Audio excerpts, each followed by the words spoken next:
Can't Anthony's waiting for one of us to die. We're waiting for you to die. So.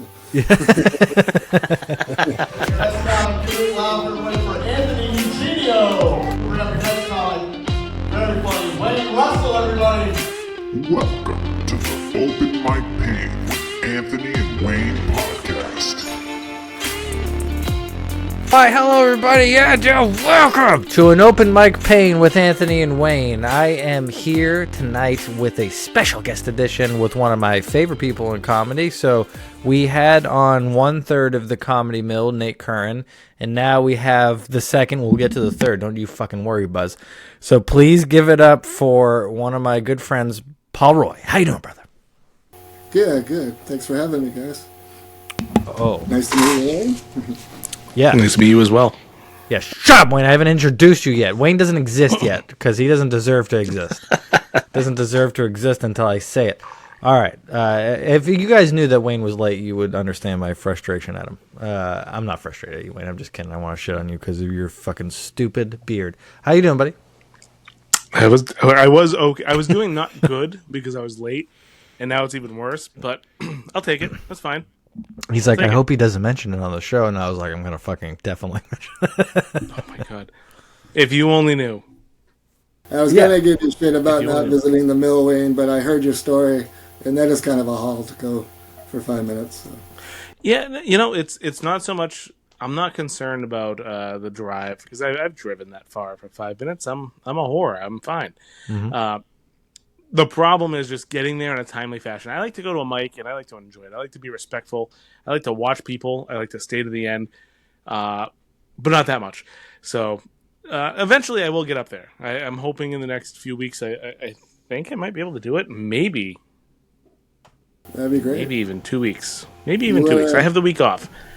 Last night we had 18, but a couple weeks before we had like 21 and 23. It was getting pretty packed. Oh, the word's getting out. Lots of comics.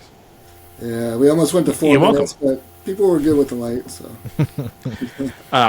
Yeah, no. In 2 weeks, I have the week off because my son starts kindergarten in 3 weeks, and there was a gap of childcare, so I took the week off, and that might. Yeah, I think I'm gonna try to make that work. Let's be honest. We're like, so we got a 3-way thing going on here where I'm hoping one of the Comedy Mill guys dies so I can get in there. They're hoping you die so they can get in here. And also, I'm hoping that you get kicked out of your house so you can come to more mics up in this area. And I don't know what the odds are. What do you think the odds are, Wayne? Do you think you can get kicked out? I think if we all just turn gay, we can just make that happen so easily. I think your wife would not need much convincing. They just said 67% of men in their 20s are single, so we're getting there. Wow. 67. That's not good. Doesn't bode well. When did you hear that? It popped up on a YouTube thing. It was a Pew Research, I guess. Huh. So I wonder what causes that. I said women's liberation has freed men. I have a theory that we've seen a decrease in births, and obviously that statistic that I'm sure is real because you saw it on YouTube. I have a theory that everything has to do with phones.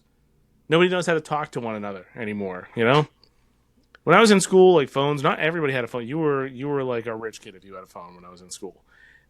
So we knew how to talk to each other, unless you were me, which I just have never known how to talk to anybody. Still doesn't. Listen to 70 episodes of this shit and you'll know. Yeah. But I think that's a big part of it. I think phones are fucking us up. Yeah, I remember having to psych myself up to call the girl. When you just have to talk to them on the phone, you just have to psych yourself up. Now you just text them real quick. So. It's true. I remember those days when you had to like if I was going to call a girl's house, I'm like, I got to talk to her dad. I got to make sure I don't say the stupid thing before I get on the phone. And he answered, I'm like, oh, touch your daughter's tits. I couldn't get through it. How are you? Hello. Oh, man. So this might be a good time to ask the question because I am very, very interested in this topic. Well, I know what's coming. Yep.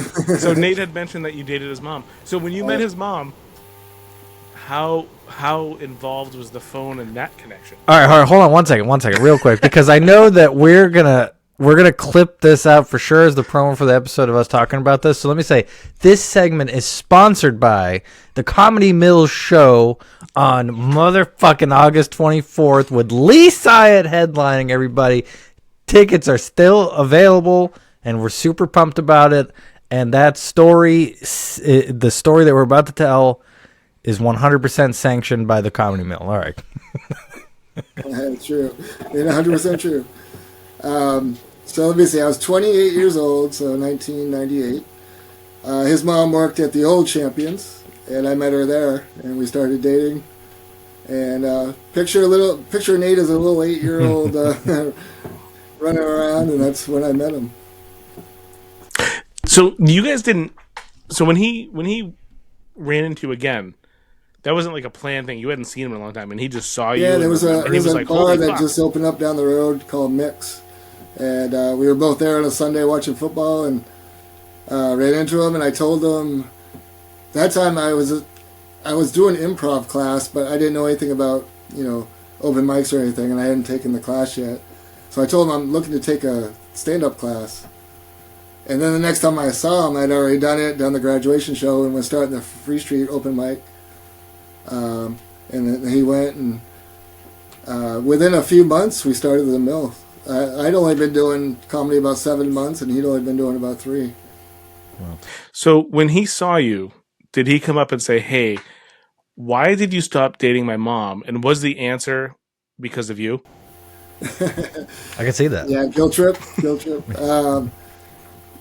No, I forget what the problem. See, I look young. Did it connect months later? I guess is the question. Like, did he go, Paul, or did he go like, oh, hi, what's your name? And then you guys started the Comedy Mill, and you were like, by the way, I saw a child photo of you in your house. I got something to tell you. No, we were talking about that when we first met up.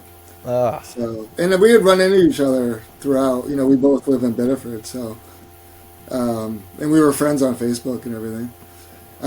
But when did we say this already off the top that it's Paul dated Nate's who's a guest a couple episodes ago's mom in the past, and they met up and they created the most fantastic comedy association in all of Maine. So I mean, is that not a Lifetime movie? It sure is. I gotta say, so I dated a girl a while back, and she had a 7-year-old son, so very similar to what you had going on. I remember that. I was a little bit younger. I was quite a bit younger than you. I think I was 21 at the time. That's so dumb. What's that? No, I just remember that time perfectly. I was there with you. Remember that? Oh, I thought you said it was dumb, and I was going to say, yeah. No, it was dumb. That's what I said. I was like, I remember it. That was really dumb of you. Yeah, no, of course it was. I didn't have many options at the time. But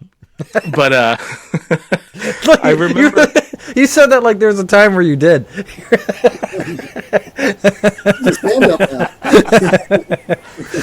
So... At the all of the time. So the girl was very nice.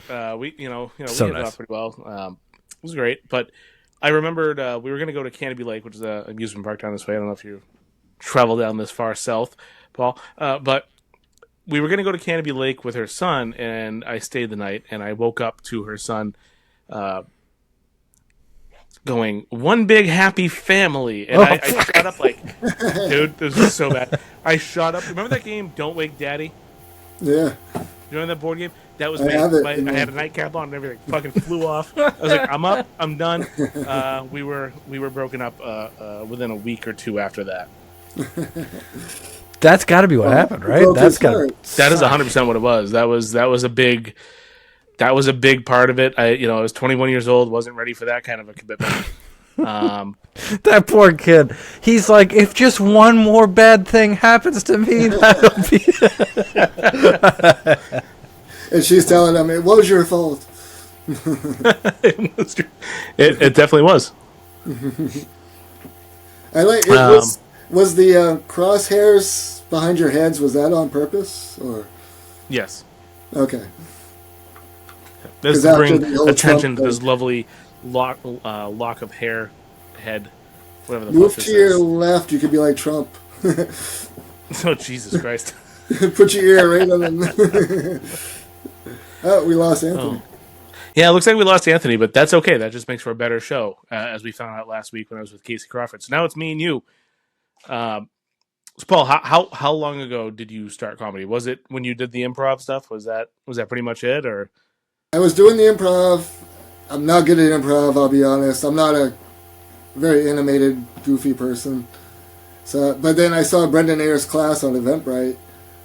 Checked him out on YouTube. He's hilarious. So I was like, all right, that's what I want to try.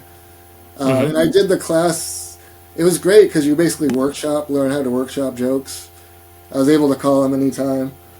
And then each class we were basically doing an open mic in front of like 14 people. And then he would go over everybody's jokes. It was really cool. And then I did the class in March in front of like 60 people. But then I didn't find the Free Street open mic until July. So basically since a year I've been doing every week type of thing. That's awesome.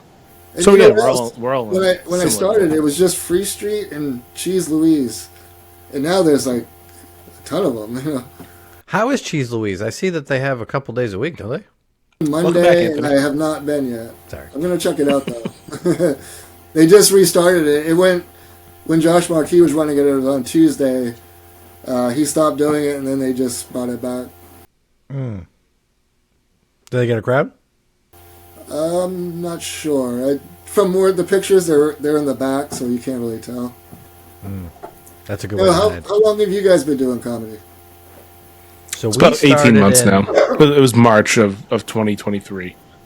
Good Okay. call. Yeah, That's when I Wayne did started my a week after me. He started out of 4 jealousy. days. Yeah, 4 days. It was a jealousy riddled 4 days. I will give Anthony the credit as to why I started. He forced me to start that Strange Brew because we had talked about it for a very long time, and he was the first one to pull the trigger. And if it wasn't for him, basically saying "You're coming with me," I never would have started. And honestly, it's one of the most favorite things that I've ever done in my life. So tonight, It's the favorite. I've met your fuck Anthony family. You like tonight, this so- way better. What's that? I said it's the favoriteest thing. I've seen your family. You like this more. That's why I wouldn't take in the I'm class. like a Yeah, I knew if I signed up for the class, I would commit myself to doing the show. Because that was the thing. I was like, I was 53, and I'd always wanted to try it. Always found excuses not to. Had notebooks full of jokes. Always wanted to do it. So when you went up and did your first set, did you get a laugh at all, or was it like It went minutes so of well. silence? It's on YouTube. I put it on YouTube. Oh wow! Nice. Nice. Yeah, it Check went that well. out. Shit, I'm gonna look that up. Well, 60 people. You said, right? That's how many people were Yeah, there. it was packed in this little She Works place on Congress Street. And it went really well. So it was encouraging to me, and I was like I kept writing, and then I found Free Street 4 months later, and I went up with all new material. I was like ready to go. So My first was at Free Street myself, and I did not do well. It's crazy. I've been watching. I think I mentioned it last episode, but I was never a Kill Tony fan. But when they did the Trump and Biden thing with Shane Gillis and Adam Ray, I watched that episode and it was hilarious. And I started going down the rabbit hole. I've been listening to a ton of episodes, and I'll say it's amazing. There's a lot of people that go up. It's their first time. And it's almost like they've never thought about how to write a joke. But Yeah, then a lot Anthony of and that. I have been in rooms where people have gone up in their first time, and it's like, how is this your first time? Mm-hmm. It's incredible, the variance of, I don't want to say ability, but self-awareness, maybe? That might be the word. But they just try. I don't get it. I mean, it's like their first. Let me see kills Tony's first time. I bet he sucked. Yeah. It's kind of a way just for them to punch down on people to know what they're doing. Some people, I hate them by how bad they are. I don't know why. They're so bad, even if it's their first time, I give them no credit, and I still want them to... I know what you mean. Because we had one eat guy, it. he put himself at the end of... We had like Casey and Pat, and we had like a full room, and the kid just froze. Froze. And then he's like, please applaud. And I'm like the host dying in the corner. Do I come up? Do I not come up? It was the most painful. That was the most painful thing I've seen. I'll give everybody credit. To get up there and try is an incredible thing because there's so many people that wouldn't. There is. My point, though, is because, like, that's sad that happened to that fucking kid, obviously, because when you freeze, that's obviously, he's going through something. But there, I'm sure you've seen it. There's the guy who he's never gone up before, and he's still a cunt about it. Like, I'm the fucking greatest. And they go up, and they know nothing, and they're trying to do crowd work, and they're doing all this stuff. And then they eat shit, and you're like, yes. That feels good. There's a couple in mind. But I love the people... They're edgy, right? You gotta be hilarious to be edgy. Mm-hmm. And just make jokes until you are good enough to go there, That's my... They'll save me a lot of time. Yeah, I think both Anthony and I subscribe to this where... Yeah, you see people that try to be edgy by saying... Let's say, like, saying retard or this or that. They think it's like a get out of jail free card for laughs. Mm-hmm. But it's not, and I subscribe to anything can be funny if it's clever and not said in hate. That's my mantra, I guess, in my head. So you can make fun of anything. It's hard to be that clever. You just have to be that clever. And the other thing, I always, whenever I write a joke, I always make sure if I'm going to say this on stage, I have to make sure that I would be okay saying it with the person that it's making fun of. Is in the crowd. Yeah, let me see you do your Down for Love bit in front of the Downs. I would 100%. The Downs Association of America. I 100%. I would do that joke because the joke has nothing to do with making fun of Down for Love. The joke has to do with the networks taking these afflictions, and that's why I have that line. That it's taking the afflictions and just making shows about them. Okay, all right, hold on. Bad example. How about throat cancer? Would you talk about I would say that in front of my mother. I said it in front of my father. I said it in front of my father, God. And a guy came up to him and said, "You are a lucky man," because the whole joke is about my mom dying from throat cancer because oral sex increases your risk of throat cancer. So, and it's a great joke. In front of my mother. It's one of my favorite jokes he has, and it's also my very favorite joke he has because one time he did it in front of his dad. And his dad came up afterwards privately and was like, "Your mother would love that joke." And I was behind them, and I was like, but here's the thing: she would have. My mom had a really good sense of humor. You could say if she had that tracheotomy thing, she could DP.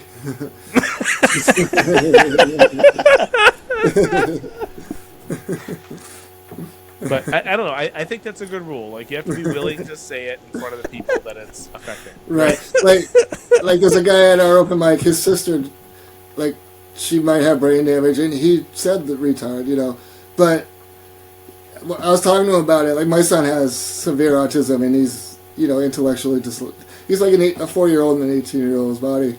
Mm-hmm. And I mean, to me, you're punching down because he wouldn't even know you're making fun of him, right?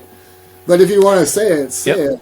But I think it's where the clever part comes in. The crowd's going to let you know. And it's usually silence when they do that shit. So yeah. Mm-hmm. I've never told anybody what they can say at the open mic. Unless you get up there and you're just hateful for no reason, I don't think I would say anything.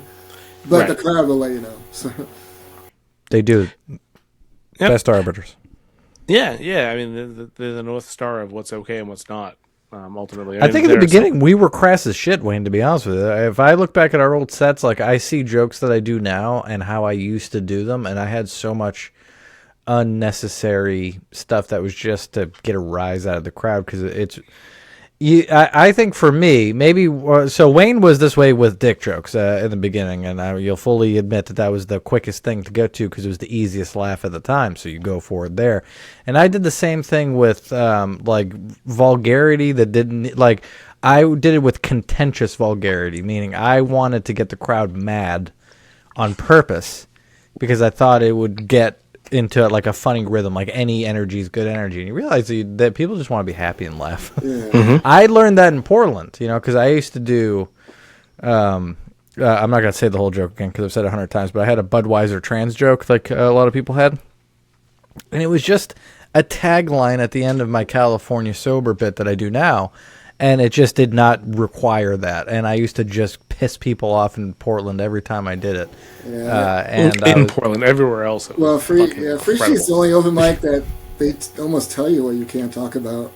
Some are, It yeah. might have changed. I haven't been in a while, but that was the only Which one? they were like, that's near the line, you know.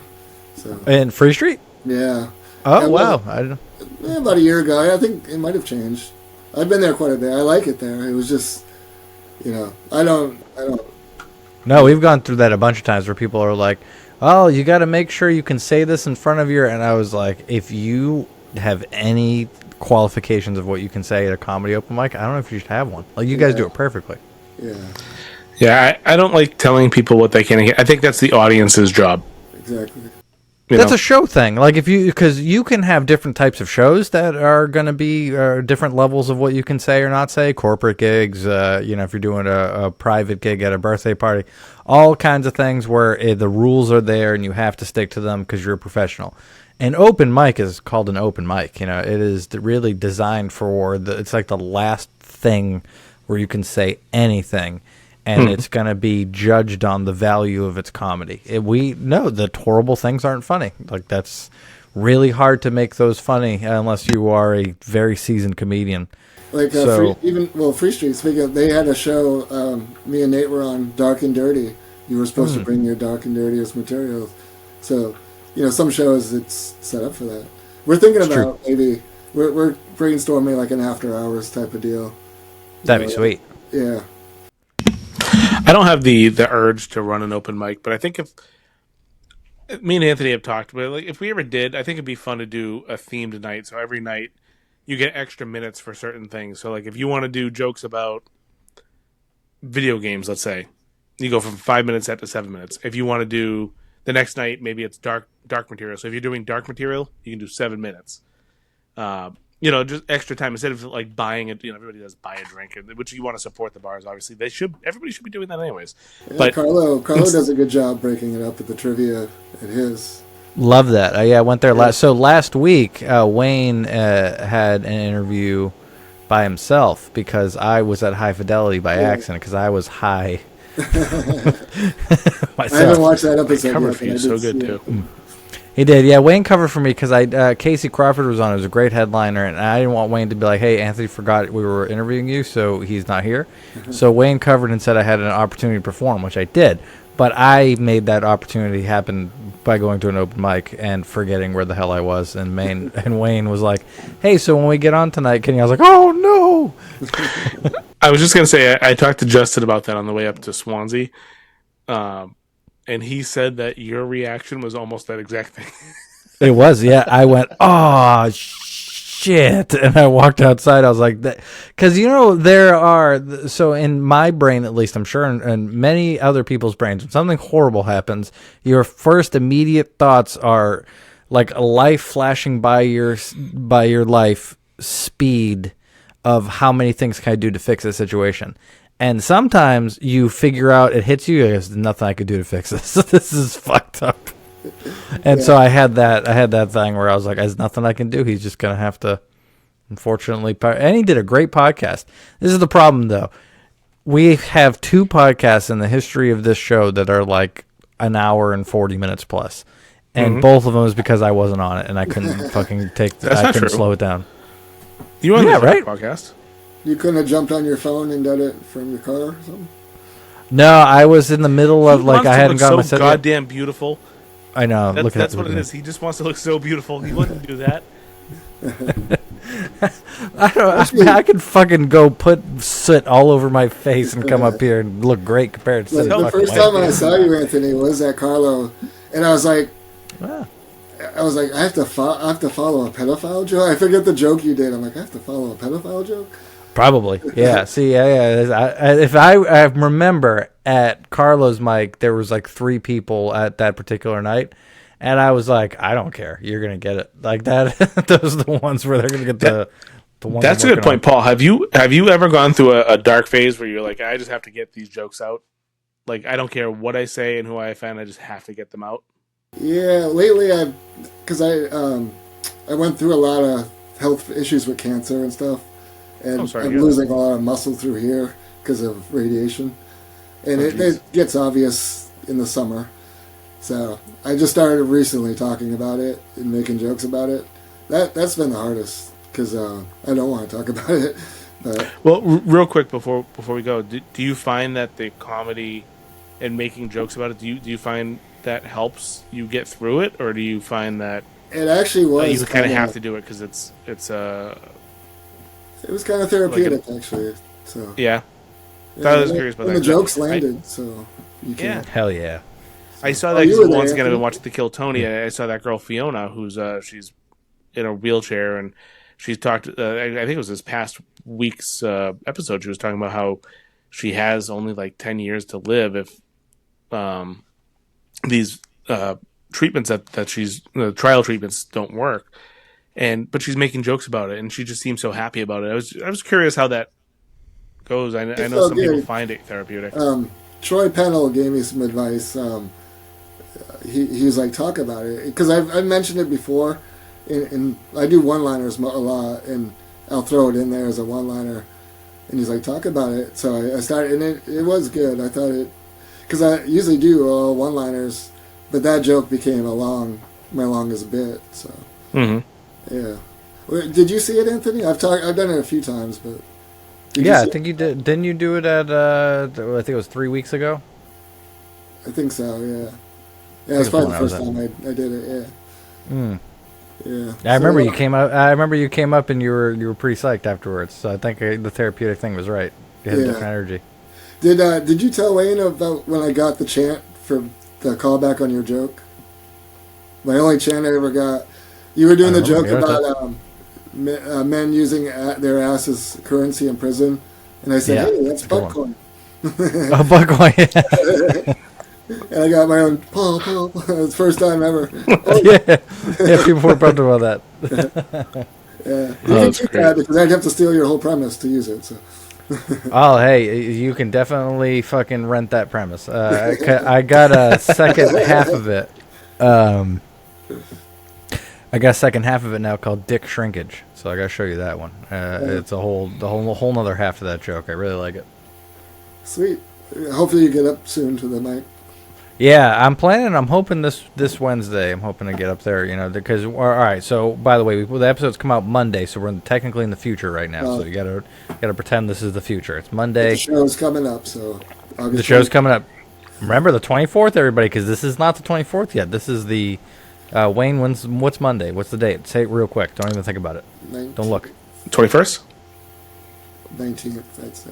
Fuck. 2 days off, Wayne. Jesus Christ. No, today's the 17th, right? Today's the 15th. Oh, it's only the 15th? Wayne's living in the future. Oh, Jesus Christ. No, Wayne's in the past. Because we're technically, if he even says it's the 17th, he's wrong, because right now it's the 19th. Right. All right, so and back again, I guess. That's what it is. Yeah, it's mostly weed. That's weed creates this parallel. Like I feel like I'm Avengers when they start talking about the multiverse. Did you watch the Avengers, Wayne? The whole spiel? Just the first one. Yeah, the whole Marvel thing. I love superhero stuff, but the whole Marvel thing lost me. That's because you don't smoke weed. It's too much. I smoke weed all the time, and I hate the whole Marvel shit. You hated it too? God damn. Sorry. It's just like McDonald's. Like I get it. It's terrible. It's bad for the world. If they never invented it, it would be better for all of us. But if you get high and you eat a Big Mac, you're like, let's keep this going. Let's open a franchise. I just watched one of my favorite movies, Rounders, about poker. Oh, they'll never make a movie like that again. No, they won't. Give that man his money. Yeah. I said that to Wayne before, and he didn't know what the fuck I was talking about. When we have the comedy poker nights, we try to throw those lines in when we can. Oh, yeah, have to. That's such a... Man, you're right. They don't... Those movies that you would see on TNT at 1 o'clock on a Tuesday, those don't exist anymore. Those niche movies, yeah, you won't see those. Yeah. No, but you will see in Avengers, whatever the fuck, explosions, that they explain the multiverse of how I consider this podcast of time. See how I wrapped it all back up, Wayne? There you go. That was very Jacques-esque. So when did you guys start the Open Mike Payne podcast? Wayne? It was first episode dropped on June 11th of 2023, so it was just a couple months after we started our first open mic. Yeah, we actually, I think, would you say, Wayne, that the starting a podcast was before starting? No, I mean, we always wanted to try stand-up at an open mic, but we thought we could do a podcast over doing stand-up comedy. Like, we didn't even know if we were No. going to talk about comedy. No? No, I that don't came know. after. That definitely came after. We did talk I about. thought we could. No, so we did talk about doing. I don't know if you remember this. We went to UFC. The UFC, the first one in Boston. I do. I met met Luke my Rock. wife that week. What's that? I met my wife that week. Oh, Isn't that crazy? Is that's she a crazy. ring girl? Card girl? So Yeah, So- I fucking wish. so I don't know. This is very vivid to me, but so I tried my hand at making my own homemade Kahlua that week, right? And it came out really well. It was weird. And I made homemade Kahlua. We went to UFC on that was a Saturday. I think it was Saturday night. It was a Sunday. Sunday was it Sunday? It was weird they did it on a Sunday. I don't know why.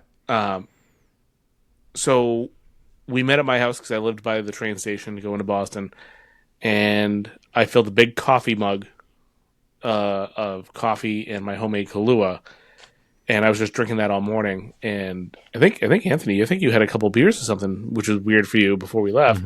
And we talked on the train. I think we actually recorded it. And neither one of us saved it, but we did what we called a Traincast. drunk cast. We talked shit for about 45 minutes. Pretty much hammered before we got into Boston. We talked shit for 45 minutes and we That held the drunk sucks. cast. Could you imagine being on that train seeing two assholes sitting there like us that are just like, I can- they're doing a train cast? I guarantee you it wasn't good. But You so didn't save that, I mean that was definitely after we talked about starting comedy. Oh, okay. And that was after, okay. Because Nate Right, kind of enough told about you. us. We're not here for us. I think Nate told you the story. I'd had, like, when I met back up with him at Free Street in July, I was like, hey, what do you think about doing one in Biddeford, like Mulligan's?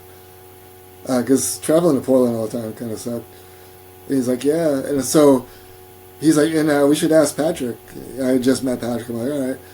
And then I actually posted last week the text I sent to Linda. Would you guys be open to an open mic in the back room?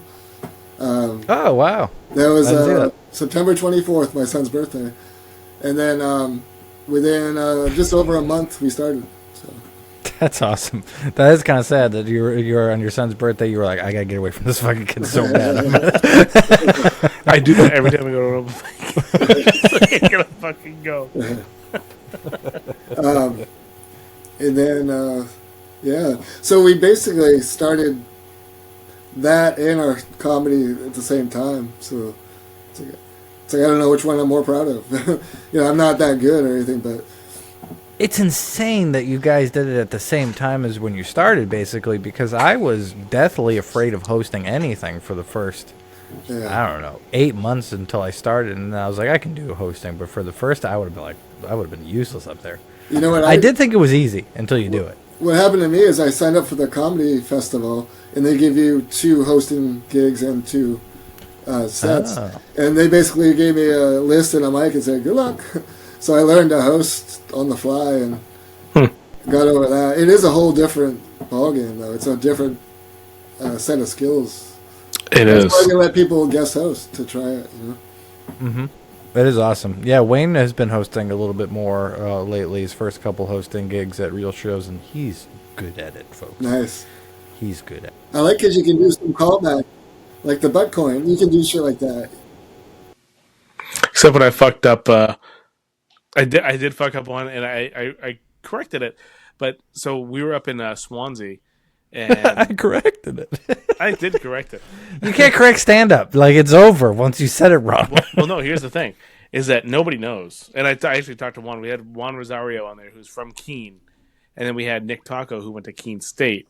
And I confused the two when I went up and I brought up Juan Rosario. I said Keene State.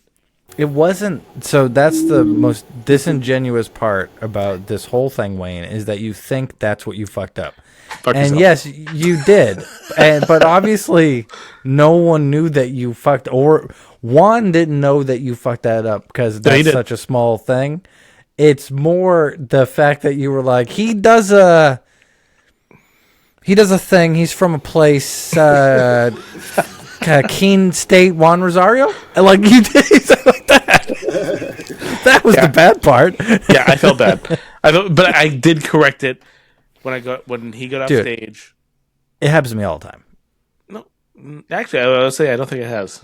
It happens in this regard. Every time I'm going, I correct myself better than you. I don't flounder like a fish that got shot by a spear, you asshole. But I fucking, but like every time I'm gonna say the person's name who's coming up next, I forget their name, and I can know them for a million years, but right before you have to say, I'm like, oh fuck, every time. And normally I have them on a piece of paper. Yeah. Yeah. Do you bring the paper up every time? Every time. Yeah, it's a And that's smart okay, move. because you kind of look like a Gene. What's his name from Match Game? Hackman? What? No. Siskel? No, not Siskel. I know who you're talking about. The long microphone. Yeah. Yeah.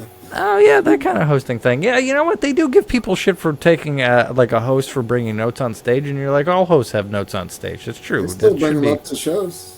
I do like, If you're gonna take notes on stage and it's for the betterment of the people that you're bringing up, it's 100% acceptable. I even do in my set. I have like 50 jokes in a 10-minute because they're all one-liners.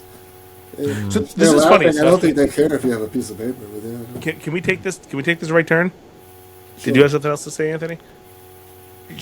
You need to fucking take your turn, buddy. You We talked about earlier about you beating around the bush, and he's like, I don't beat around the bush. And every time he's gonna do something, he always starts with like, "Hi, how are you?" You Do started a thought. I was being polite to make sure you were done with it, but now you're. I don't Stop being polite I don't and give a- do say your I thing. know It what we better were be talking good. about. Paul. So last week I had because Anthony forgot that we had a podcast because he doesn't give a fuck about this, and I do. He went out and did some shit, and I got to talk with Casey Crawford, who is I won't call him a one-liner, but he's a 1, 2, or 3-liner. You know, he has these nice, short, concise economy of word jokes, and you're saying that you do that as well. I've never seen your comedy. My apologies. I will eventually. But how do you navigate writing jokes in that way? Because we, like Anthony and I, we will take it, like Anthony will take a joke and expand on it. I will take a giant idea and whittle it down. But I think writing in a one-liner way, that's going to be such a different animal. Yeah, I'm not sure how or why, but that's just how the jokes, when I write them, they're just short. And it's like economy of words. I just try to say it as fast as I get to the punchline as fast as I can. Mm-hmm. But I grew up like the Far Side. I a lot of stuff I liked was like one-liners, like Mystery Science Theater 3000. They're just one-liners. Mitch Hedberg's my absolute favorite. Stephen Wright. Mm-hmm. That's just the kind of humor I like. So I think that's just how I Emo write. Phillips? Emo Phillips was hilarious. I like him. Hell yeah, dude. Yeah. That's interesting because I do shorter jokes. I don't do as short jokes. I like Wayne said, I'll start off usually with a one-liner. Is how all my jokes start. It's just the punchline, and then I'll try to build stuff around it to incorporate it into like a story of my life. That way, it feels like it's a real anecdote, and then in reality, it's just a simple joke in there to do it. That's what I've ended up writing as. But that's not my favorite style of comedy, and I always wondered if people were drawn to their favorite style because I love Mitch Hedberg. I love all shorter joke comedians, but like Louis C.K. is probably my favorite comedian of all time, and he's not a short joke. Yeah, exactly. Bill Burr, Louis C.K. I mean, I like them too. It's just how, and that's just how I process humor. Is like with my friends, it's boom, boom, boom. Just one-liners. So I think that's how I get them out. Yeah, Wayne does a nice long one. I do like stories. I mean, the cancer bit's going to be more of a story. And I'll sometimes put 3 or 4 one-liners that are similar topic, and it almost seems like a longer bit. Yeah, that's the way. Yeah. That's the chunk. Yeah, the bank bit with the wealth, that's all one-liners that I just put together. Oh yeah, really? Wow, Yeah. see? I love that bank. You don't even joke. know. It's my if things aren't going well, I know that's coming up. I'm like, oh, thank God. That's what's really nice about one-liners. You can fucking eat shit in 10 one-liners in a row, but if you got a couple good ones right behind it, you're right back. Now, if you want to hear my open mic pain, kind of my only bomb at Free Street, I was getting ready for the comedy festival. I had been doing really well there. I had my 5 minutes, like my good stuff, and it was a weird night. Everybody before me was doing weird, and then just silence, one-liner, silence. One girl in the front was doing this, which was annoying the fuck out of me. Damn. And then the last joke, the escape room joke, she went, ha! And I was like, I'll take it. And then that was my worst like feeling of maybe I suck at this, you know.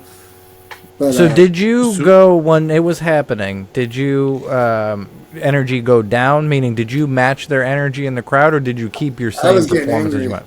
First time I've ever been mad at a crowd. Yeah, I swear. And it's this hard. was a back room, so they were right on top of me. Mm-hmm. It was a weird crowd. I mean, everybody was bombing ahead of me. I was like, "What's going on?" You know. It's tough. That's like the number one thing I've learned lately. That's gotten if you said like what have you improved on, if I can quantify it, it's when things aren't going as well. I used to my energy. You could see my like if a joke bombed, I would lose all the. Wayne would say it all the time. Like you lost it once the joke bombed. You were like an old school cartoon where remember the old school cartoons where like somebody would see a ghost and the color would just drain. Yeah. Everything had that going on, and I will say you've gotten incredibly much better at that. I just have been, it's really all it comes down to is noticing you're doing that. So I would notice that I was predicated on the audience all the time, meaning I would say, and Steve Bjork actually, this is a real like recent lesson because he's a huge proponent of this, is it's crowd's never at fault. It's always you. And you don't believe it because you're like, that crowd just sucks, and they hit him with it, and then you listen to your set and you realize that when your first joke didn't hit like mine, I would just be like, fuck you guys then, and every joke I'd say afterwards I wouldn't be saying the same way with the same enthusiasm. I'd be monotone. It would be terrible. But now I'm like, I'm doing it the same way. If there's 1,000, or I like the other day I did Gibbs, and there was like in Portsmouth, and there was like 14 people, light summer night, and I was yelling at them. Like I was going for it. It was great. Actually, because that's your biggest fear is bombing and heckling, which is weird because that hasn't happened. But You would think that happens more, right? yeah, that's what I was afraid of. People, you suck. All that shit. It doesn't happen really. People say that to me all the time. They're like, "Oh, how do you deal with hecklers?" I'm like, I don't think I've ever had a heckler. It's been a year and a half. You'll have people. You'll have chatty people who times. chirp in, but they're just excited usually. So Yeah. but I had one guy at Free Street heckle me. Oh really? Yeah. Remember the guinea pig guy? No. So I got him good. I don't remember the exact phrase. It was actually really helpful to me. But I was doing a joke about how my mother was giving recipes in the guinea pig aisle at Petco as like an immigrant joke. I remember that joke, yeah. Yeah, it wasn't a great joke, but it was. But the guy was saying something about like, is she from New Guinea? And about my mother, and I was like, what? He's like, that's where guinea pigs are from, and I was like, I can't teach you geography right now. And it was like, it was the best laugh I got from the whole thing, so I thank him. But he was trying to be antagonistic about it as he was saying it, so that was why I consider it a heckle. Like he knew it would fuck me up. Yeah. But he happened to be a bandana wearing, also he had a leg brace on. So if you have those two things, you can't be mad at those people. Their life's horrible. I think I agree with the comics who are against the crowd work shit on YouTube, because now crowds think you want them to be part of the show. I don't want you to be a fucking part of the show. I don't care what you do for work. I wrote this at home. I want to do it, We've had this conversation privately with Justin, Anthony, and myself, where we've talked about having like a question or something posed to the audience as part of your joke. And I know personally that doesn't always work. When it works, it could work really well, but when it doesn't, it could really fuck you up. So I was doing this joke where I implanted this word in the joke over and over and over again, and then I eventually said, asked a question where that implantation, whatever, where me saying the word over and over again was supposed to have somebody in the audience yell the word out, but I got one guy who was a smartass, and instead of saying the word broccoli, he goes asparagus, and I'm like, fuck, what do I do here? So like it can work really well. Like when it works, but when it doesn't, it's fucking sucks. Yeah, it's like I'm practicing this stuff, over and over in my kitchen. These people aren't in my kitchen, so I don't want to be part of that. Yeah. Yeah, it's Justin George, friend of the show, huge piece of shit, by the way, that Wayne keeps saying Justin biggest. about. Is he one Keep of the remembering, guys Wayne, we're on a podcast, sir. Is he one of the guys you brought to the mill? No. Yes. Yep, I brought he? Justin up before. Okay. He's the guy that his haircut looks like he is a piece of shit. We roasted him all morning about his haircut, his military haircut. So he knows. You know your haircut looks like an eraser, Justin. So now when you guys are bombing, because it does happen to everybody, you know. Yep. Hell Is yeah. it like a horrendous thing, or are you kind of laughing? I think it's funny watching my friends bomb now because I know how it feels, but you know what I mean. I say to so when I meet, I'll say newer comics. Obviously, we're a year and a half in, but when I meet newer comics and I'm giving unsolicited advice, one of the pieces of advice I will give is embrace the silence, because if you tell a joke and it bombs, that tells you it's not funny. Figure it out, rework it, and come back. So I take that advice myself when I go up. If I say a joke and it doesn't work, I might try it again at another place the same way. But if it doesn't get a laugh again, It bothers you, though. You know, I learned It of bothers course it you. bothers you. Because Yeah. everything you write and everything you say on stage you think is hilarious, right? Yeah. You're not going to say it if you don't. Well, his But if- question was more, what happens when you bomb now? And you're more like, I tell myself that the next time. I was like, no, just say what happens. You go, fuck! And you go off stage and you go, these people. That's exactly what happens when you bomb. I didn't sleep for a night, or a really bad one, and then I was like, whatever. After, but it hit me hard for, you know, because you want It's to the next set. You feel that way until you just got to get it out of you. Eat shit. The only way to clean the shit out of your mouth is to say it properly. Sorry, go ahead, Wayne. Sorry, I interrupted you with the truth. Yeah, Keep talking that was altruistically. No. So the answer to your question is I when I go up on stage, if I bomb, I take it as it. You know, I have to fix the shit. and, You know, and I it's do something want that. to, yeah, like I do want to clarify. Like if stand-up comedy was a 100-story building, I got on the elevator in the sub-basement parking.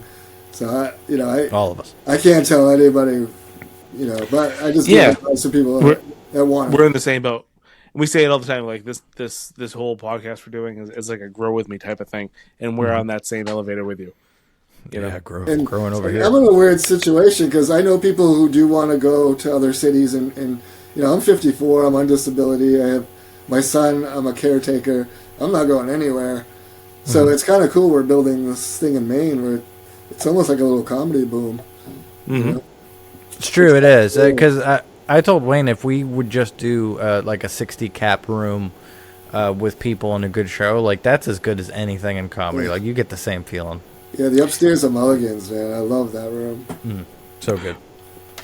I Yeah, think 120 it's something people. that I find really interesting, having been doing this for a year and a half, is you watch somebody like Rogan or Kreischer or CK or whatever. It's comedy. It's a different comedy though. You go to a room like a Nick's Comedy Stop or an open mic with like some tenured people, and it's a different type of comedy. It's raw. You know what I mean? It's not. Yeah, Rogan's special was rough, man. Yeah. Yeah. I'll save my thoughts on that, but Why would you do it live, too? I mean, yeah. It's a tough one. Yeah, I don't know why you decide to take. So he must have been like, "This is 6 years, motherfuckers. This shit is tight. Like I am ready."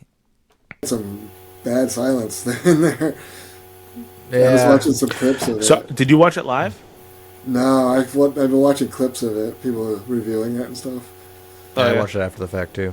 Yeah. I watched it after the fact. I didn't notice a ton of silence, but I noticed as somebody who's always looking for the punchline that He actually it was stole rough. a I was like, joke. oh man, that's something that I would have seen if I went to Strange Brew or the Comedy Mill, or Yeah.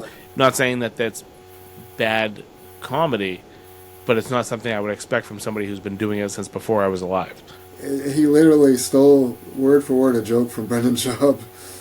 Did he really? Yeah, I Yes. saw that. Yeah, And Bill Burr, but why would you steal from Brendan Schaub? I know. Yeah, that's true. He should. I mean, all quick over that. comment. Those are two sides of the same sword. Why would you steal from Bill Burr because he's so well known? Yeah. And why would you steal from Brendan Schaub because he's fucking sucks. And Brendan Schaub stole the Rocky statue bit from Bill Burr at one point. So everybody knows that bit. Something I noticed was he did he was talking about the joke that he said about the woman saying like, "Oh, my dick's better than yours," and you know what joke I'm talking about? Where he's like, "Yeah, my dick's better than yours," and she had a strap on, so it was like having a lighter and saying you're a dragon or something like that. That's a Brendan Schaub joke? No. That's a Joe joke Rogan I'm pretty sure he did on his last special, and he did it again to tell a story about the time he did that joke. He repeated a couple of jokes. They said they think he did it because he was bombing at that point, so he just. That might have been why we didn't see it afterwards, and you're seeing it on clips, is because people will take the clips of the live show before they edit it, and there was probably a couple where he bombed, and they just, and when they put the thing out, they edited the bombs out. It was kind of like the Tom Brady roast when Kim Kardashian did all the booze. You can't find that clip anymore. No, you can't. Because they reviewed live, the Joe Rogan, they were reviewing live, so they have the live clips in their reviews. Yeah. Damn, I gotta look at Chris Rock. He fucked up his Will Smith joke doing it live. I know. I can't imagine. Like I did. Anthony disappeared again. I'm either gonna have to do some really cool editing, or we can just keep this going. Oh, there he is. Nope. Nope, we can't hear you. Oh, keep going. All right. Oh, keep going. I got it. Yeah, I got it too. So, I don't even know where to go from there because he caught me in the middle.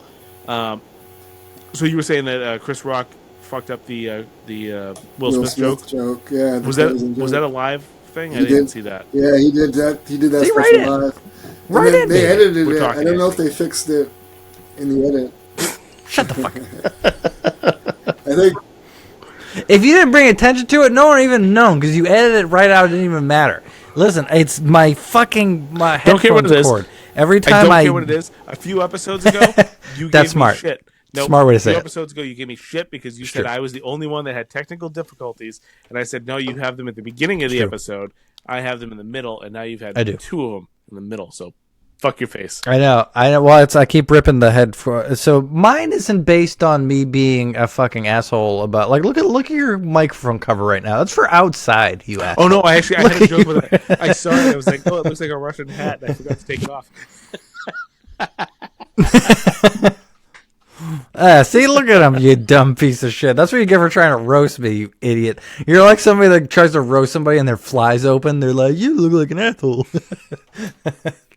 All right, sorry. I interrupted you guys by technical difficulties and then threw it on Wayne like I normally do because I will not take responsibility. Sorry, Paul. Go ahead. Anthony, have you thought about starting an open mic, or is there too many going on? We had, obviously people are like, why don't you have an open mic, you fucking idiots? Your name's Open Mic Payne. And we're like, it's true. It's a valid criticism of us. And we did have a really cool venue in a potential position to want us to do an open mic. But it's just that, like, this week, I have shows next week, I had shows the week before, and I have shows the week after that. And so I took this week off from doing it.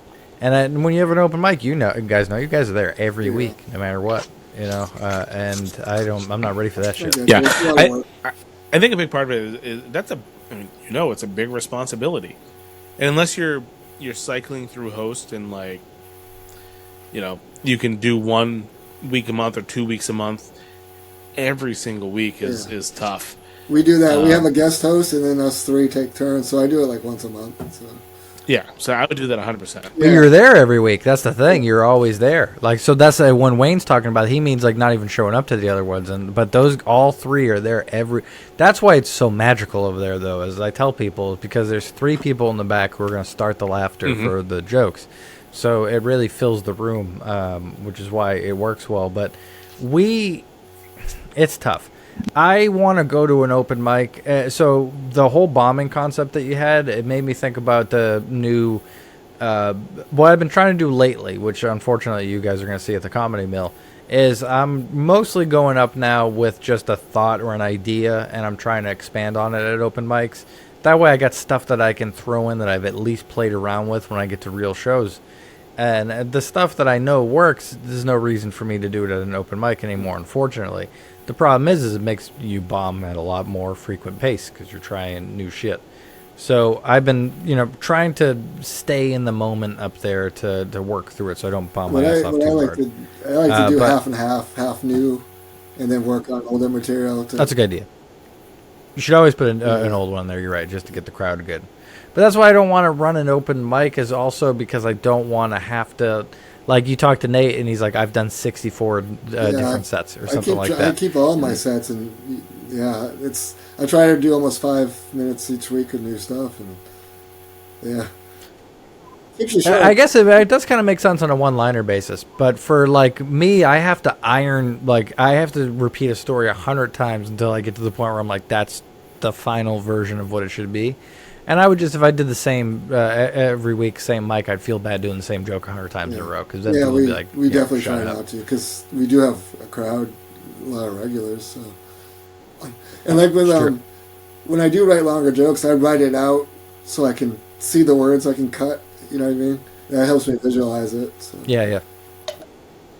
Yeah, I learned the trick from Mike Trobus on a private class that we did where he I think this comes originally from Justin Hoff, who's a comedian, but you color code your setups and your punchline so that you can kind of track, like the punchline is this, and it's green, and then you do your setup in yellow, and then you can visually see, like, oh, there's too much yellow, I know I have too much setup, and you don't even need to fucking read it. Like, you can visually see when you're doing too much. And that's a nice little I name every joke, and then every set I put it in a notebook.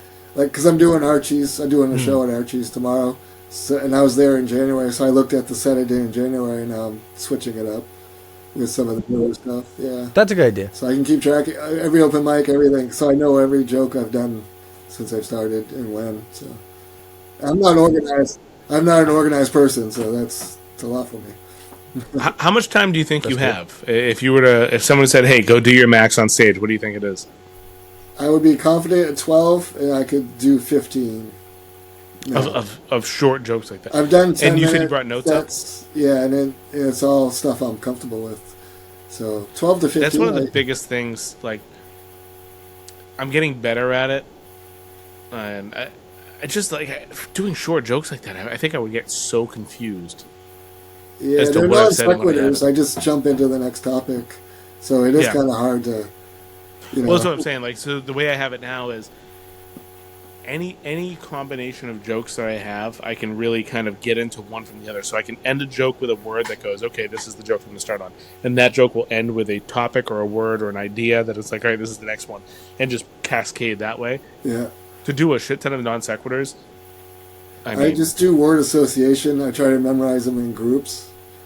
And like each word plays off. And I did well. I did 2 shows, 10 minutes, where I didn't have to look at my notes. But I do have it with me. And like the last show at the Eagles, I don't know if this happened to you. I didn't bring anything up to drink. And I was 8 minutes in, and all of a sudden my tongue was sticking to the roof of my mouth. It was so dry. It's the worst. And I was trying to power through. I shouldn't ask for some. And they thought something was wrong with the microphone. So I had to get my notes. No, it's totally fucking tough. Yeah. I'm usually that would happen to me too, because I take drinks up if I'm doing more than 10 minutes. So if it's 10 to 15 minutes, I know I need a drink up there, because I know that at some point I'm going to get fucking dry mouth. Under 10 minutes, I never do it though, and sometimes it does come to bite me. I bring something up almost every single, unless it's a 5-minute set. I bring something up every single time. Yeah, I'm going to every show now, just in case. Well, I noticed that when I brought a drink up and I was doing a short set, I would, in between a joke, take a drink, and it would just kill my momentum. And I feel like on a 5-minute set, I have to be like, bang, bang, bang. Like, I got to keep the momentum going and rolling the whole time. Where I feel like over 10 minutes, again, recent lesson that I've learned that's helped me kind of stretch my material a little bit and do better, is you can be a little bit more relaxed when you're doing a 15-minute set. I mean, you can end a joke and you can put some pause in there. You can take a drink. You can. I talked to Casey Crawford about that last week, where he said, in a 5-minute set, a missed joke or something like that can really fuck your setup. But if you're doing 15, 20, 30, 45 or whatever, if something misses or whatever, it's kind of just exposition rather. And I think like Yep. That's a big lesson because you're really afraid for that to happen when you're doing longer sets. You're like, if I fuck up this joke, I'm gonna derail the whole set. And I mean, you can say a horrible thing and derail a set, and nobody could get you back. You can lose the people, but for the most part, like what I have done. So the last 2 weeks, I did 3 shows, and I got the okay from the promoter at the shows to be like, hey, I need a little bit extra time, so why don't you just have a good time up there? And that's never happened before. I've always been like, fuck, I need to be right on every second. Yeah. So I was like, fuck it, I'm going to do 2 jokes that I've never done on stage before. I'm going to do in front of real people at a real show, and I'm going to, because I know that, like, I've had them in my head for a while, and I've never been able to get them out there. And the first night I did them, it was so on one of them. And I was so afraid of it being so before I said it. That's why I would have never done it at a real show before. But I bounced back with a good joke right afterwards. Did you say this is a new so joke? That was a good lesson, though. No, nothing like that on it.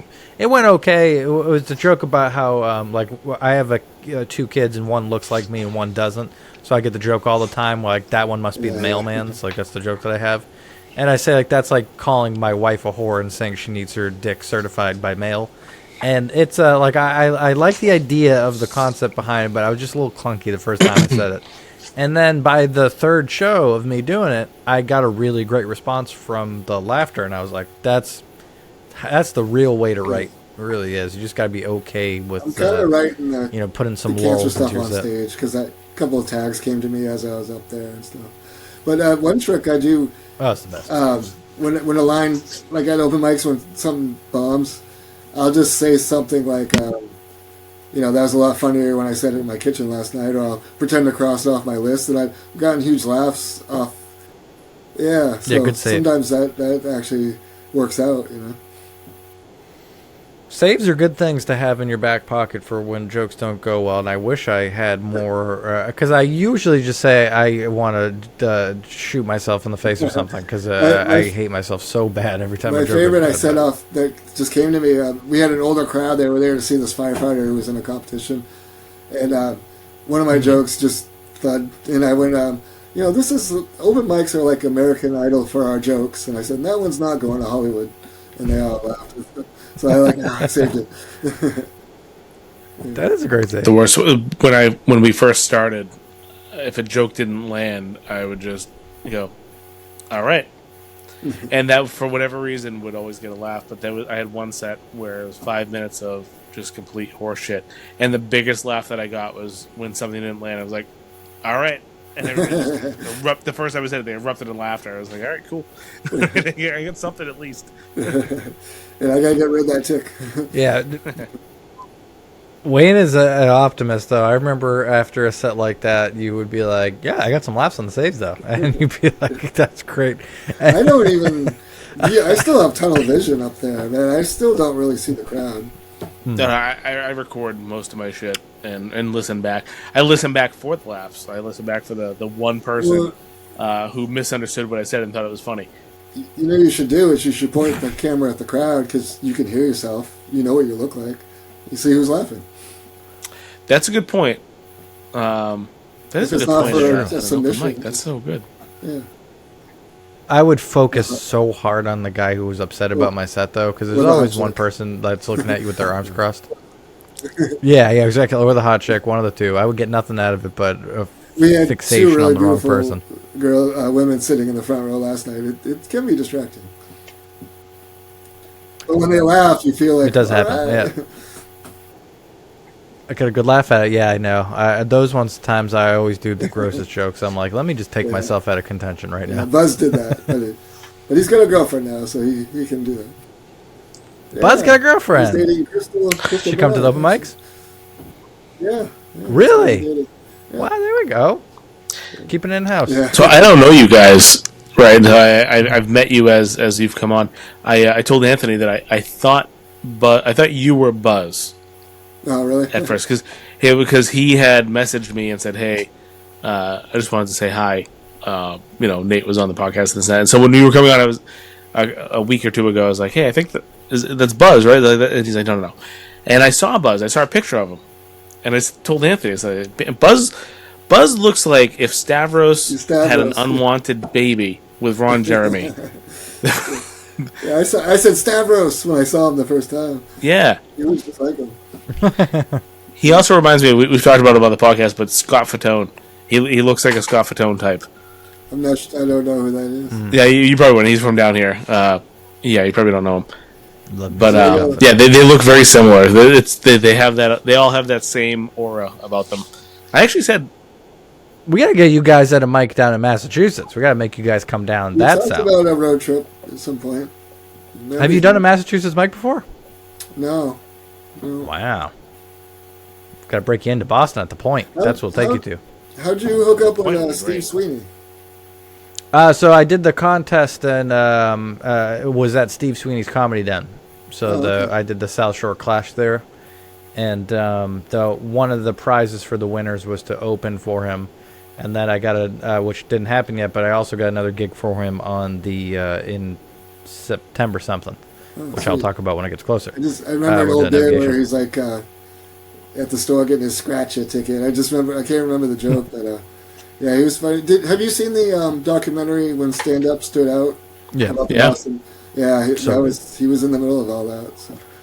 Oh my God, yeah, all those guys, Lenny Clark and Steve Sweeney and Tony V's all over that too. Louis C.K. was on that boom. Yeah. Adam Sandler was just on Joe Rogan's podcast last week, and he was talking all about those guys, and it was so weird to hear him. Like, I was just at Nick's Comedy Stop doing a set a couple weeks ago. And since then, Bill Burr and Adam Sandler has talked about how they did sets at and Rogan. That was Bill Burr's first at that contest. It was his first time. It's crazy. Yeah, we're right in the middle of it, you know. Like the biggest people in the world have come out where we're doing it. So and we were surprised when Lee Syatt came to our open mic out of the blue. I know. We had an actor, David Walton, who's trying to stand up. He showed up out of the blue. Yeah.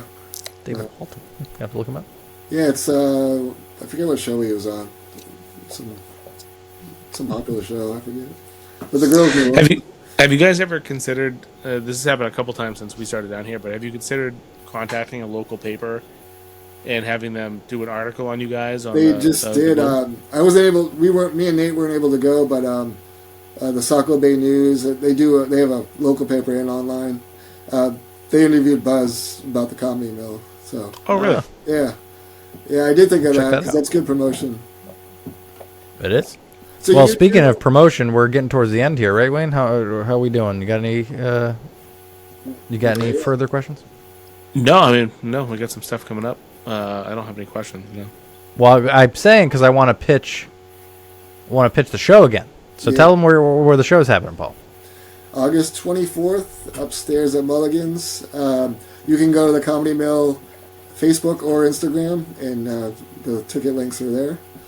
Lisa, we have Buzz's girlfriend is featuring Crystal Bernard, and the three of us will be opening and hosting. So it's gonna be a fun show. Lee's gonna do great, so we're excited.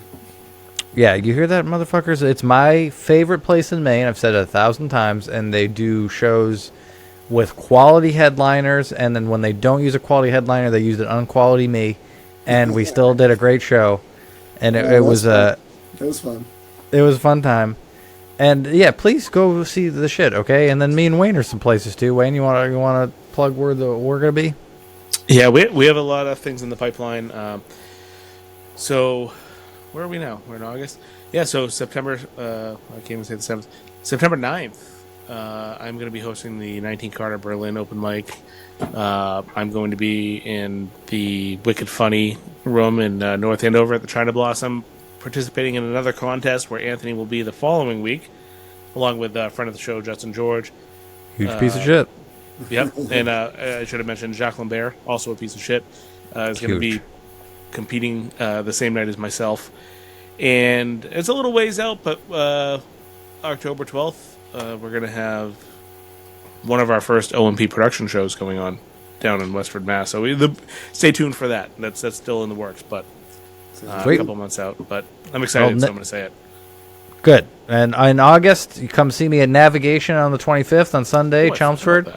Yeah, well, you're saying your stuff. It's okay. I'll say mine. You're cool. You selfish piece of shit. So, yes, August 25th, see me at Navigation. Then on the 6th, there's a benefit show in Woonsocket, Rhode Island for Funny for Funds. Those guys are so cool. It's Autumn Fest, so they're going to have cash raffles and food and all kinds of cool stuff there. So I'll be hosting that. Come see me. The next night, Steve Sweeney, Quincy. So go see that. And then a bunch of other ones that we'll talk about after. But I'm only doing 4 in advance because you already stopped listening to me. So everybody remember. Every Wednesday. Real quick, I do have one more. Yeah. Oh. So I forgot. In 2 days from when this releases, I'll be in Leominster at the Gaz Bar, which is already sold out, but it is for a good cause. It's for the Boston Children's Hospital. That's nice. He mentions it for nothing then, definitely. But no, I'm not pitching it for nothing, asshole. They sold out You because can't of come- Wayne, so you know. Yeah, you can't come to the show. You're not going to be able to come. Okay. But Okay. donate. Oh Send yeah, somebody- that's a good Jesus point. Christ, Sorry, you Wayne. piece of shit. I was like, why is he saying that? Yeah, you can't come to the show, but donate. You know, that's a good cause. Boston Donate. Children's Hospital. Throw some money in there. Please do. Nick Taco, baby, running that shit. What a gentleman. Huge piece of shit. Because he's a friend of the podcast. But running the benefit of that thing. What a good guy. All right, you got anything else there, fucking Mick, making me mad? No. Not you, You're Paul. not making him mad, Paul. Do you have anything else? He likes you. He hates me. At the Comedy Festival, Portland Comedy Festival in September, I'll be doing some shows and hosting. You can check those out online, the dates. And also September 6th, I'm on the show with George Ham at Newscapes, which I'm excited about. Ooh, that's going to be a fucking good one. And remember, everybody, it's hate mail at Open Mike Payne if you'd like to send criticisms. Wayne is the only one who will read them. So please send it about how his mustache looks like one of those cartoons where they ran over a person and it's completely flat as it's put on. I was thinking live action Toy Story. He's the Jesus Christ.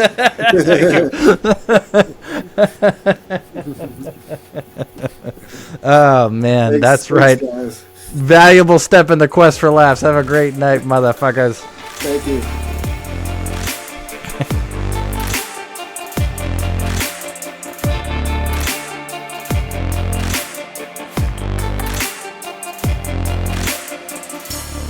Growing over here.